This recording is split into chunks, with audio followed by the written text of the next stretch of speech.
በእንግሊዘኛ ስንደሰት መደሰታችንን ለመግለጽ happy የሚለውን ቃል ብቻ ወይም ደግሞ ሲከፋን sad የሚለውን ቃል ብቻ ከሆነ የምንጠቀመው እንግሊዘኛችን ገና ይቀረዋል ማለት ነው። ሶ ባለፈው ክፍላችን ላይ ኢሞሽናችንን ፊሊንጋችንን ለመግለጽ የተለያዩ ቃላቶችን አስተምሪያችሁ ነበር። ዛሬ ፓርት 2 ይቀጥላል ማለት ነው።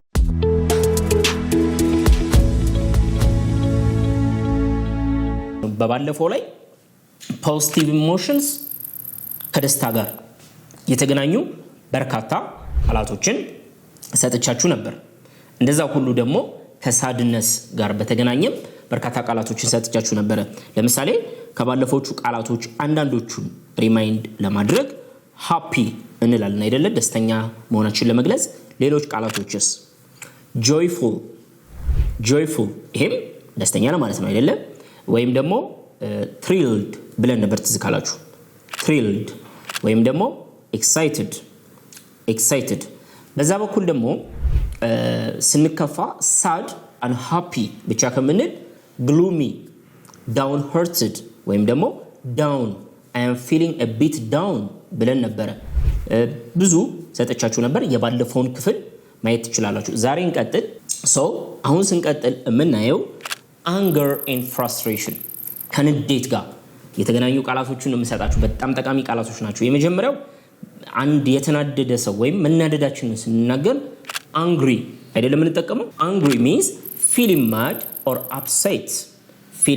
or upset በአጠቃላይ ሁኔታ ስንናደድ የምንጠቀመው ቃል ነው። በጣም ተደጋጋሚ ነው። ለምሳሌ she was angry when someone took her book without asking መጽሐፏን ሳይጠይቋት የሆነ ሰው ወስዶባት ተናዳ ነበር እያለን ነው ማለት ነው።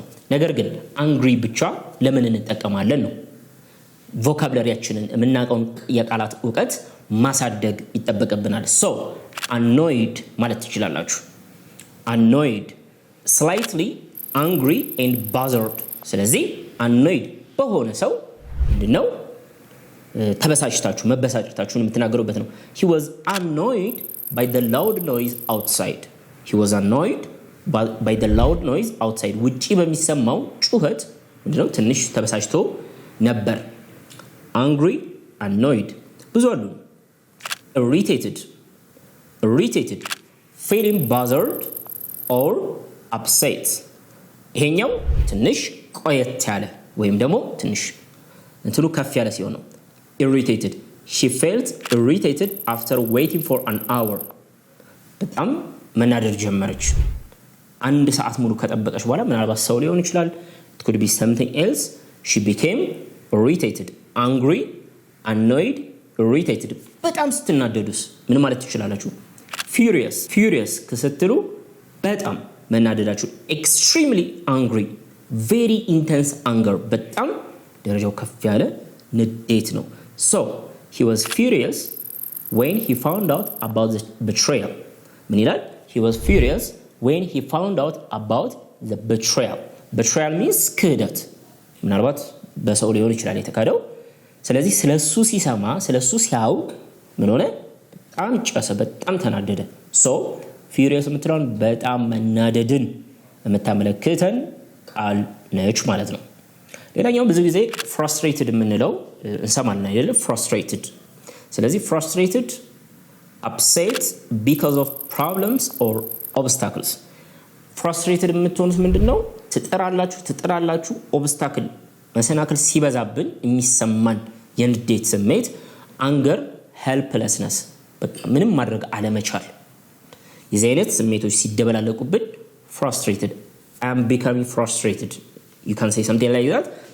They were frustrated because the computer kept crashing. ምን ያለ ነው? ኮምፒውተሩ አስሬ ሲበላሽ ነበር፣ ክራሽ ሲያደርግስ ነበር። በዚህ የተነሳ they got frustrated ሆኑ። ስለዚህ angry, you don't have to say always angry just to express some anger. የሆነ እንዴትን ለመግለጽ angry ብቻ ማለት አይጠበቅባችሁም። you could say annoyed,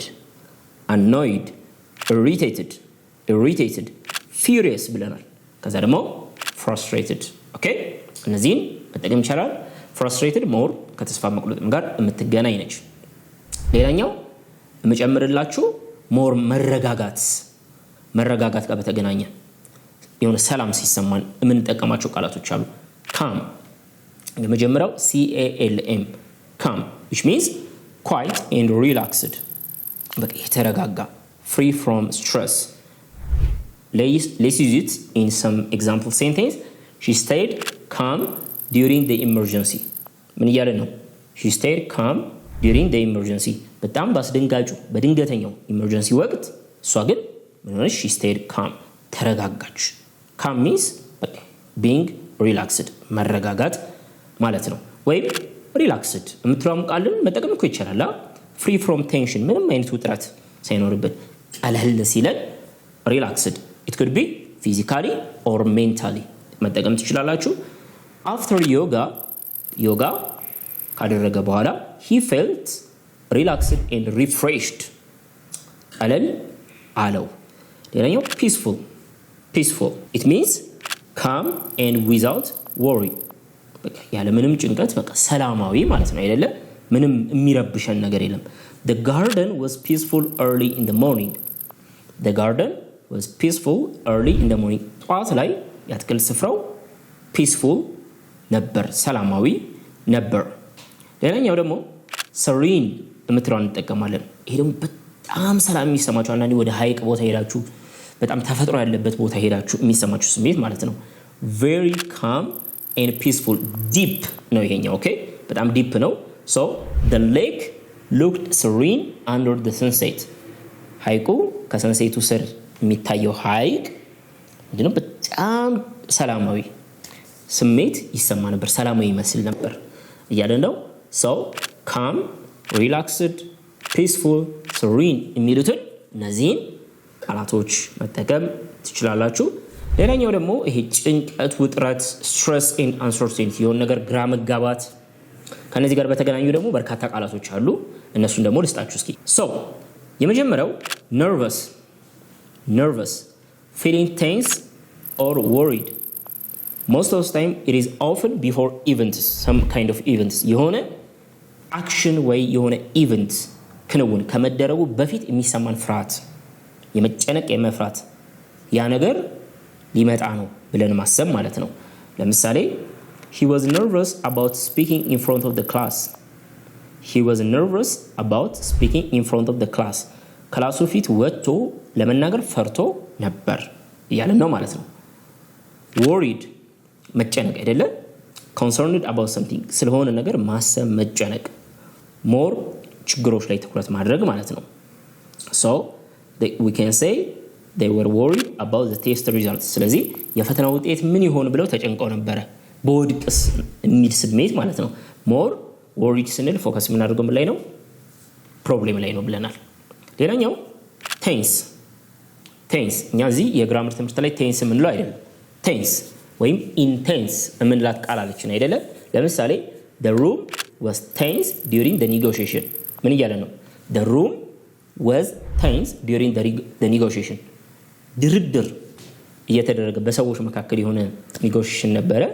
በዛ ሂደት ሩሙ ምንድን ነበረ? የሆነ ጭንቀት የሚታይበት የሆነ ቴንሽን የተፈጠረበት ውጥረት የተፈጠረበት ነበር እያለ ነው ማለት ነው። ኦኬ ሌላኛው uneasy የምትል ቃል መጠቀም ትችላላችሁ። ኦኬ uneasy ምን ማለት ነው? feeling uncomfortable የሆነ ቅልል የማለት ስሜት አለመሰማት።